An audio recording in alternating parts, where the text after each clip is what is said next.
The third type that we're going to look at is the pie chart. Now, a pie chart is a circle that is divided into sectors that represent the categories. And the relative frequency, or the percentage, of each category determines the size of each piece of the pie. So we are working with the same data that we were before. And we've already created a bar graph and a Pareto chart.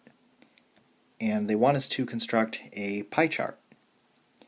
So our first step is to determine the percentage of each of the categories. So these are the frequencies, and I need to divide each of these frequencies by the total number of people. So we are dividing each of them by 20. That's going to give us 0.25, 0.10, 0.50, and 0.15, which corresponds to 25% red, 10% yellow, 50% green, and 15% blue. So now I want to make my pie chart. And I'm going to start with a blank circle. And I want to first look at the largest category, which is green. So 50% chose green as their favorite color.